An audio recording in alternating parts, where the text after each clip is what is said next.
यही हो लोकतन्त्र, यही हो प्रजातन्त्र। जघन्य अपराध गरेका अपराधीहरूलाई न्यायालयले तपाईँ नि सर्वस्व सहित जन्म कैद गरेपछि कार्यकारणले चाहिँ सिफारिस गरेपछि उसले छुट्टी हुने। यही हो लोकतन्त्र, यही हो गणतन्त्र। अर्को कुरा, न्याय क्षेत्रको गति भन्नुहोस् त। 15 जना कि 18 जना कति चाहिँ न्यायाधीश हुनलाई चाहिँ जाँच दिएका अरे, 1 जना पास भएको, अरू फेल भएका, तिनै फेल भएकालाई न्यायाधीशमा भर्ना गर्ने। हेर्नु त यो लाज मर्नु के भन्छ दुनियाँले, के भन्छ संसार। यति लाज मर्दो कुरा हो। यो सरकारले त वास्तवमा एक चुलु पानीमा डुबेर मर्नुपर्ने। किनभने जो 1 जना मात्र लिखित पास गरेछ, त्यो 1 जना लिखित पास गरेलाई त्यसलाई पनि वरियता क्रममा तल हालिदिएछ। फेल हुनेले माथि यो देश के इनकम्पिटेन्टले चलाउने। दोस्रो कुरा, सरकारले के मेसेज दिन खोजिरहेछ कि डाक्टर बन्छ भने तिमीलाई पिटाई खानुपर्छ। यो डाक्टरको देश हुन सक्दैन, प्रोफेसरको देश हुन सक्दैन। जो हत्या गर्छ त्यसलाई राष्ट्रपतिले ससम्मान विदाई गर्छ। विदाई कति दिनमा थाहा छैन, तर छोड्नुभयो। त्यो अबिरको मालाहरूको जात्रा देखाएको थियो। नेपालमा सङ्घीय प्रणाली कुनै पनि हालतमा यसको औचित्य छैन। यो प्रणाली नेपालले धान्नै सक्दैन भन्ने कुरा अहिले इतिहासले प्रमाणित गरेको छ। हेर्नुहोस् त परदेशको जात्रा, कोशीको जात्रा हेर्नुहोस् त। त्यो जात्रामा सत्ता पक्ष प्रतिपक्ष जबै मिलेर दुनियाँका अगाडि चाहिँ यो जात्रा देखाइरहेका छन्। त्यस कारणले परदेश त सब विचार गरौँ, प्रजातान्त्रिक विकेन्द्रीकरण गरौँ, स्थानीय तहलाई बलियो बनाऊ। परदेश खारेज गर्नुको विकल्पै छैन। त्यस कारणले अब अङ्गीकृत नागरिकलाई वंशजको नागरिकता दिने, ज्यानमाराहरूलाई पनि रिहाई गर्ने, लोकतन्त्रको कुरा गर्ने, गणतन्त्रको कुरा गर्ने। र राष्ट्रपतिलाई संविधानभन्दा माथि जाने छैन। संवैधानिक राज्यको मान्यतामा अपराधी अपराधी हुन्छ। तर विगतदेखि सरकार नेपाललाई मजदुरको देश बनाउन खोजिएको छ। डाक्टरको देश होइन, प्रोफेसरको देश होइन, वकिलको देश होइन, शिक्षितको देश होइन। कि दलीय भागभण्डामा जे पनि गर्न छुट पाइन्छ। के मेरो निर्वाचन क्षेत्रमा जुन निर्वाचन गराउने निर्वाचन अधिकृतको दोष यति थियो कि म मन्त्री बने त्यस कारण न्यायाधीश बनेन? ऊ पनि कानुनकै मान्छे थियो। तर कानुन मन्त्रीजीलाई मरेको भूत प्रेतको पनि भोट खसाइदिएको लेजिटिमाइज गरेपछि उसले आज न्यायाधीशको कुर्सीमा बस्न पाए। यस्तो हिपोक्रेसी त म कहीँ पनि देखाएको थिइनँ।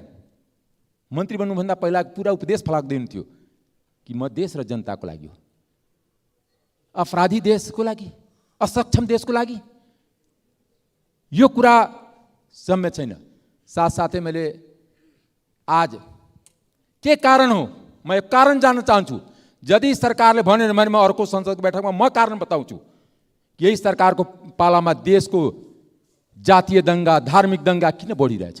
सरकारको संलग्नतामा छ। म सरकारमाथि आरोप गर्छु, आरोप प्रमाणित गर्छु कि सरकारको निर्णयता, सरकारको संलग्नतामा देश आज जातीय र धार्मिक द्वन्द्वमा फसाएर देशलाई बर्बाद पार्न खोज्दैछ। सरकारले यसको बारेमा प्रश्न हुनुपर्छ, जवाब दिनुपर्छ। अब यहाँ बोल्ने कुरा धेरै छन्, मनमा समय थोरै छ। सबभन्दा पहिलो कुरा त मैले पहिले पनि उठाएको थिएँ, पूर्व प्रधानमन्त्रीहरूलाई, सभामुखहरूलाई जति मन लाग्छ उति बोल्न दिने मिल्छ। अरू सबै यहाँ त्यही सुन्न मात्रै आयो हो।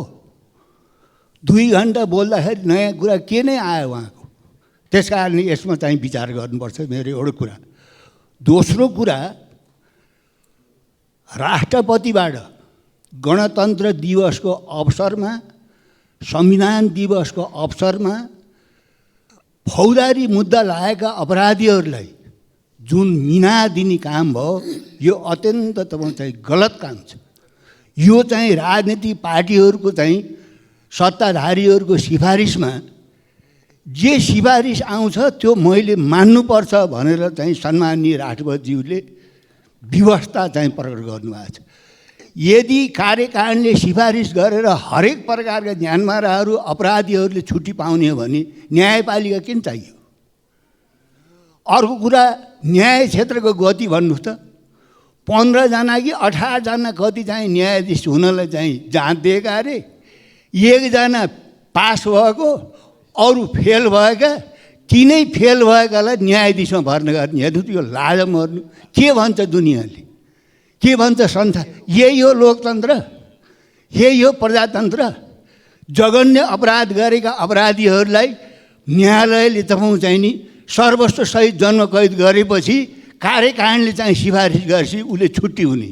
यही हो लोकतन्त्र, यही हो गणतन्त्र। अर्को कुरा राष्ट्रिय जनमोर्चाले भन्दै आएको कुरा के हो भने नेपालमा सङ्घीय प्रणाली कुनै पनि हालतमा यसको औचित्य छैन। यो प्रणाली नेपालले धान्नै सक्दैन भन्ने कुरा अहिले इतिहासले प्रमाणित गरेको छ। हेर्नुहोस् त परदेशको जात्रा, कोशीको जात्रा हेर्नुहोस् त, त्यो जात्रामा सत्ता पक्ष प्रतिपक्ष जबै मिलेर दुनियाँका अगाडि चाहिँ यो जात्रा देखाइरहेका छन्। त्यस कारणले परदेश त सब विचार गरौँ, प्रजातान्त्रिक विकेन्द्रीकरण गरौँ, स्थानीय तहलाई बलियो बनाऊ। परदेश खारेज गर्नुको विकल्पै छैन। त्यस कारणले अब अङ्गीकृत नागरिकलाई वंशजको नागरिकता दिने, ज्यानमाराहरूलाई पनि रिहाई गर्ने, लोकतन्त्रको कुरा गर्ने, गणतन्त्रको कुरा गर्ने र अन्तिममा यो दसैँको बेलामा महँगीले जनताको ढाड भाँचेको छ। सरकारले केही गर्न सकेको छैन, रमिते भइरहेको छ। र यो दसैँको बेलामा विशेष गरेर भारततिरबाट नेपालीहरू चाहिँ दसैँ मान्न घर आउँछन्। सिमानामा तिनलाई लुटपाट गर्ने, कुटपिट गर्ने, लछार पछार गर्ने सबै अन्याय चाहिँ सहनुपर्छ। त्यस कारणले सरकारले त्यतातिर ध्यान दियोस्। धन्यवाद। आज देशको अवस्था जटिल छ। जटिलताको कारक सत्ता गठबन्धन सरकार छ। म एउटा कुरा बुझ्न सकिनँ कि कुनसुकै परीक्षामा यदि एउटा सिपाही इक्जाम दिन्छ, सिपाहीको लागि ऊ फेल भयो भने जागिर पाउँछ? पाउँदैन। जब एउटा सिपाही पाउँदैन तर यहाँ न्यायाधीशको जाँच दिन्छ, फेल हुन्छ र उसले न्यायाधीशको नियुक्ति पाउँछ। र त्यो ती मात्र होइन, कति लाजमर्दो कुरा हो। यो सरकारले त वास्तवमा एक चुलु पानीमा डुबेर मर्नुपर्ने। किनभने जो एकजना मात्र लिखित पास गरेछ, त्यो एकजना लिखित पास गरेलाई त्यसलाई पनि वरियता क्रममा तल हालिदिएछ। फेल हुनेले माथि यो देशकै इन्कम्पिटेन्टले चलाउने। दोस्रो कुरा, सरकारले के मेसेज दिन खोजिरहेछ कि डाक्टर बन्छ भने तिमीलाई पिटाइ खानुपर्छ। यो डाक्टरको देश हुन सक्दैन, प्रोफेसरको देश हुन सक्दैन। जो हत्या गर्छ त्यसलाई राष्ट्रपतिले ससम्मान विदाई गर्छ। विदाई कति दिनमा थाहा छैन, तर छोड्नुभयो। त्यो अबिरको मालाहरूको जात्रा देखाएको थियो। यसैको लागि राष्ट्रपति बन्ने हो। राष्ट्रपतिलाई संविधानभन्दा माथि जाने छैन। संवैधानिक राज्यको मान्यतामा अपराधी अपराधी हुन्छ। तर विगतदेखि सरकार नेपाललाई मजदुरको देश बनाउन खोजिएको छ। डाक्टरको देश होइन, प्रोफेसरको देश होइन, वकिलको देश होइन, शिक्षितको देश होइन। कि दलीय भागभण्डामा जे पनि गर्न छुट पाइन्छ? के मेरो निर्वाचन क्षेत्रमा जुन निर्वाचन गराउने निर्वाचन अधिकृतको दोष यति थियो कि म मन्त्री बने त्यस कारण न्यायाधीश बनेन? ऊ पनि कानुनकै मान्छे थियो। तर कानुन मन्त्रीजीलाई मरेको भूत प्रेतको पनि भोट खसाइदिएको लेजिटिमाइज गरेपछि उसले आज न्यायाधीशको कुर्सीमा बस्न पाए। यस्तो हिपोक्रेसी त म कहीँ पनि देखाएको थिइनँ। मन्त्री बन्नुभन्दा पहिला पुरा उपदेश फलाक्दैन थियो कि म देश र जनताको लागि हो, अपराधी देशको लागि, असक्षम देशको लागि। यो कुरा सम्य छैन। साथसाथै मैले आज के कारण हो, म एक कारण जान्न चाहन्छु। यदि सरकारले भनेन भने म अर्को संसदको बैठकमा म कारण बताउँछु। यही सरकारको पालामा देशको जातीय दङ्गा, धार्मिक दङ्गा किन बढिरहेछ? सरकारको संलग्नतामा छ। म सरकारमाथि आरोप गर्छु, आरोप प्रमाणित गर्छु कि सरकारको निर्णयता, सरकारको संलग्नतामा देश आज जातीय र धार्मिक द्वन्द्वमा फसाएर देशलाई बर्बाद पार्न खोज्दैछ। सरकारले यसको बारेमा प्रश्न हुनुपर्छ, जवाब दिनुपर्छ। आजको दिनमा सर्लाहीकै घटना छु। म संयोगले सर्लाहीमै थिएँ। मेरो निर्वाचनमा क्षेत्रमा सदरमुकाम पर्दैन, तर सदरमुकाममा कर्फ्यू लाग्यो। तर नेपाल पुलिस र सशस्त्रले कर्फ्यूलाई कार्यान्वयन गर्न सक्ने हैसियतमा रहेन। सेना उतार्नु पर्यो। अब सामान्य ल एन्ड अर्डर अफ सेनाको बसको कुरा भयो। नेपाली सेनाले गएपछि मात्रै पेट्रोलिङ गरेपछि बल्ल अलिअलि शान्ति। त्यो पनि लगातार कति दिन भयो। म धर्म सक्यो। 1 मिनट थपिदिनुहोस्, जसम्म विनम्र छ।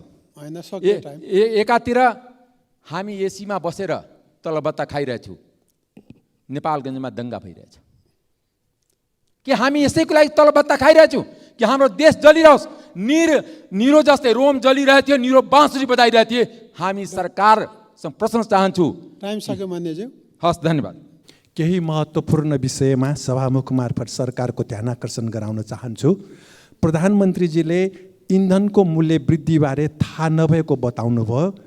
आफूलाई यसरी थाहा नहुनुको अर्थ प्रधानमन्त्री कार्यकारी भूमिकामा नभएको सरह हो, स्वीकार गर्नु हो कि कुनै विदेशीबाट कार्यकारी भूमिका सञ्चालन भइरहेको हो र प्रधानमन्त्रीजीले संयुक्त राष्ट्रसङ्घको महासभामा सहभागिताबारे संक्षिप्त जानकारी गराउनुभयो।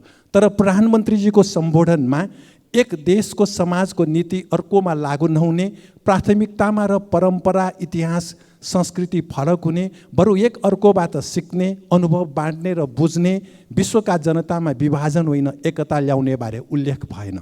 विकासोन्मुख देश वा ग्लोबल साउथ र विकसित देशबीच स्वार्थमा भिन्नता हुने, ग्लोबल साउथको चासो संयुक्त राज्य अमेरिका वा विकसित देशको चासोसँग मेल नखाने, अमेरिका प्रथम नीतिले ग्लोबल साउथ देशलाई भेदभाव गर्ने, अन्य देशको एजेन्डा अपहरण गर्ने वा आफ्नै विषयहरू थोप्ने, युएनमा ग्लोबल साउथको बहुमत भए पनि अमेरिकाले चाहेको निर्णय गराउने लगायत विषयबारे पनि प्रधानमन्त्रीजीको सम्बोधनमा उल्लेख भएन।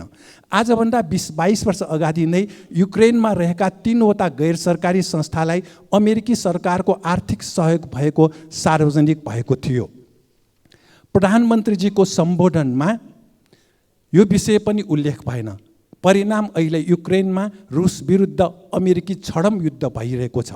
भौतिक प्रतिस्पर्धाले देशहरूलाई विरोधी समूहमा विभाजन गर्ने र यसले मानव जातिको हित नगर्ने बारे पनि प्रधानमन्त्रीको सम्बोधनमा उल्लेख हुनु आवश्यक थियो, भएन। आफू सर्वश्रेष्ठ र बाँकी तुच्छ जातिका थानु अन्डराष्ट्रवाद हुने र उनीहरूलाई राष्ट्र नमान्ने बडा राष्ट्र अहङ्कारवाद हुने र अन्डराष्ट्रवादी र अहङ्कारवादी नै प्रजातन्त्रको मुकुन्द लगाउनेहरू हुने भएकोले समयमै उनीहरूलाई चिन्नुपर्ने विषय पनि सम्बोधनमा उल्लेख हुनुपर्ने थियो, तर भएन। 12-13 सालको नेकपाको दोस्रो महाधिवेशन वा 15 सालको पहिलो महानिर्वाचनको बेला तीनधारा पाठशालाको एक जनसभामा कवि भूपी शेरचनले वाचन गर्नुभएको कविताको अंश, साथी मेरो कविता कविता होइन, मेरो कवितामा साथी डलरको झङ्कार छैन, त्यसैले साथी मेरो कविता कविता होइनलाई सम्झेर प्रधानमन्त्रीजीले युएनमा सम्बोधन गर्नुभएको भए राम्रो हुने थियो, त्यो भएन।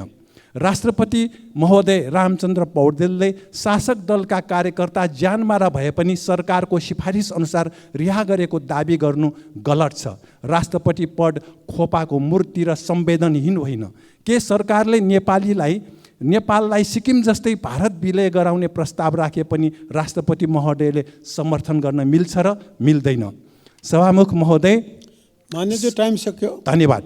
गैर आवासीय नेपालीहरूले नेपालमा लगानी गर्ने विषय र नेपालमा रहेका भुटानी मूलका नागरिकहरूको समस्याको सम्बन्धमा म कुरा राख्न चाहन्छु। हाम्रो पार्टीको अध्यक्ष माननीय डाक्टर सीके राउतजी संयुक्त राज्य अमेरिकाको 10 दिने अध्ययन भ्रमणमा फर्किनु भएको छ र सो क्रममा त्यहाँ गैर आवासीय नेपाली र भुटानी मूलका नेपाली समुदायले उठाएका कुराहरूप्रति संसदको ध्यान आकर्षण गराउन चाहन्छु। नेपालमा गैर आवासीय नेपालीहरूले लगानी गर्न उपयुक्त वातावरण बनाउन दोहोरो कर प्रणाली उन्मूलन गर्नु आवश्यक छ। त्यसको लागि सरकारले उपयुक्त विधेयक संसदमा पेश गर्न र अन्य मुलुकहरूसँग गर्नुपर्ने समन्वय गर्न ध्यान आकर्षण गराउन चाहन्छु। त्यस्तै भुटानी शरणार्थीहरूमध्ये झापाको शनिश्चर्य र बेन्डाङ्गी शिविरका करिब 6000 शरणार्थीहरूलाई अझै पनि व्यवस्थापन गर्नुपर्ने भएकोले सोको विषयमा सरकारले पहल गर्न आग्रह गर्न चाहन्छु। त्यस्तै नेपालकै भूमिमा जन्मेका भुटानीहरूलाई जन्मको आधारमा नागरिकता दिन मिल्ने व्यवस्थाको लागि नेपाल सरकारको पहल होस् भनेर ध्यान आकर्षण गराउन चाहन्छु। नेपालबाट तेस्रो मुलुकमा पुनर्स्थापना गरिएका र नेपाललाई औधी माया गर्ने, नेपालीलाई नै आफ्नो घर मान्ने भुटानी शरणार्थीहरूलाई गैर आवासीय नेपालीको दायराभित्र ल्याउन के कस्ता कठिनाइहरू रहेका छन् सो विषयमा नेपाल सरकारद्वारा पहल गर्न ध्यान आकर्षण गराउन चाहन्छु। सम्माननीय सभामुख महोदय, पछिल्लो समयमा देशका विभिन्न भेगमा नाबालकहरूको हत्यादेखि राजनेताहरूसम्म कतै हत्याको प्रयास भएको घटनाहरू देखियो। कहाँ छ शान्ति र सुरक्षा? सभामुख महोदय, मिति 2080 साल 6 महिना 13 गते दैलेख जिल्लाको चामुण्डा बिन्द्रा सैनी नगरपालिका में राजेंद्र पुलामी को छोरा सालम पुलामी कर्णाली प्रदेश को राजधानी सुर्खेत वीरेन्द्रनगर 6 स्थित उषा बाल बाटिका विद्यालय में कक्षा 2 में अध्ययनरत होस्टेल में बसेको अवस्था में मृत फेला परेका छन् सभामुख महोदय। पहाड़ में दुख गरी खाई नखाई गरी कमाएको पैसाले आफ्नो सन्तानलाई पढाइ लेखाइ गरी केही बनाउला भन्ने सोचले होस्टलमा राखी पढाइरहेको अवस्थामा समेत बिना कारण नाबालक गुमाउनु दुःखद कुरा हो सभामुख महोदय। नाबालकको सम्पूर्ण जिम्मेवारी दिई घरमै बसाले सरा होस्टलमा बसालेको अवस्थामा कक्षा 2 में पढ्ने कुनै पनि नाबालक विद्यार्थीले आत्महत्या गर्ला भन्ने विद्यालयको भनाइ गैर जिम्मेवारीपूर्ण एवं खेदजनक रहेको छ सभामुख महोदय। त्यस्तै बाँके जिल्लाको डुडुवा गाउँपालिका वडा नम्बर 6 जयन्दु बाल सुधार गृहमा 2080 6 महीना 5 गते अंदाजी राति 10 बजे कैदीबन्दीहरू बीच झडप हुँदा 1 जनाको मृत्यु भयो, 4 जनाको सम्पर्कविहीन र 10 जना घाइते भएका छन् सभामुख महोदय।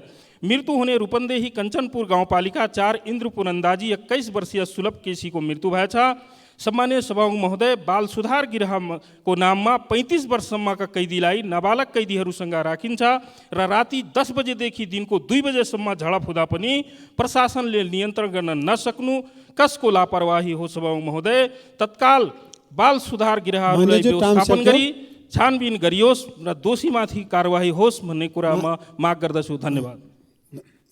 सभामुख महोदय, केही दिन अगाडि मैले यही सम्मानित सदनमा ट्रङ्क लाइन र डेडिकेटेड लाइनको चाहिँ बक्याउता रकम सम्बन्धी कुरा उठाएको थिएँ र त्यसपछि नेपाल विद्युत प्राधिकरणले एउटा सूचना जारी गर्यो र सूचना जारी गरिकन 15 दिनको चाहिँ म्याद दियो उद्योगपतिले र प्रतिष्ठानले। जुन 20 अरब रुपैयाँ राज्यको बाँकी राखेको छ त्यो 15 दिनभित्रमा जम्मा गरेन भने प्राधिकरणले नियमअनुसार कालो सूचीमा राख्ने र तिनका चाहिँ उद्योग र प्रतिष्ठानका बिजुलीसम्म काट्ने भनिकन सूचना जारी गर्यो। तर आज महिना बित्दा त्यो चाहिँ पैसा उठेन र प्राधिकरणले निकालेको सूचनाको कुनै चाहिँ उद्योगपतिले ध्यान दिएन, टेरेन।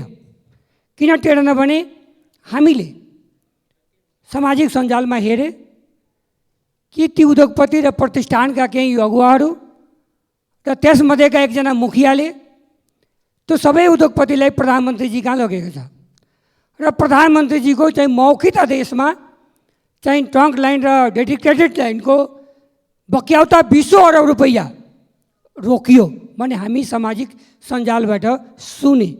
सामान्य सभामुख महोदय, के चाहिँ राज्यको चाहिँ बक्याउता रकम प्रधानमन्त्रीजीको सिधै आदेशमा विद्युतले रोक्न पाइन्छ?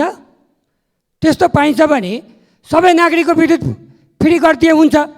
20 अरब रुपैयाँ यसरी बक्याउता राख्ने, एकातिर राज्यले कर्मचारीका चाहिँ तलब दिइराखेको छैन, सकिरहेको छैन समयमा, र अर्कोतिर 20 अरब रुपैयाँ चाहिँ बक्याउता राख्ने, यो कहाँको जायज कुरा हो सामान्य सभामुख महोदय। त्यसकारण राज्यले यो विषयमा गम्भीर हुन जरुरी छ र बक्याउता रकम अविलम्ब उठाउन पनि जरुरी छ र त्यो उद्योगपति र प्रतिष्ठानले बक्याउता रकम तुरन्त उठाएन भने त्यसलाई कारवाही दायरामा ल्याउन जरुरी छ। यसै सन्दर्भमा एउटा म कविता वाचन गरेर आफ्नो कुराको विराम दिन्छु सभामुख महोदय। लश्कर भी तुम्हारा है, सरदार भी तुम्हारा है, लश्कर भी तुम्हारा है, सरदार भी तुम्हारा है, तुम झूठ को सच कर लो, कुछ अखबार भी तुम्हारा है। हम इस दौर के फरियादी जाए तो जाए कहाँ जाए, हम इस दौर के फरियादी जाए तो जाए कहाँ जाए, विद्युत भी तुम्हारा है, सरकार भी तुम्हारा है, सूरज की तपन तुमसे बर्दाश्त नहीं होती, एक मोम की पुतले सा किरदार भी तुम्हारा है। वैसे तो हर एक सा में जलवे है तुम्हारा, क्योंकि बैंक भी तुम्हारा है, बीमक भी तुम्हारा है, उद्योग भी तुम्हारा है, अस्पताल भी तुम्हारा है। तुम्ही ने इस मुल्क को निचोड़ के नफरत का तूफान मचा डाला है।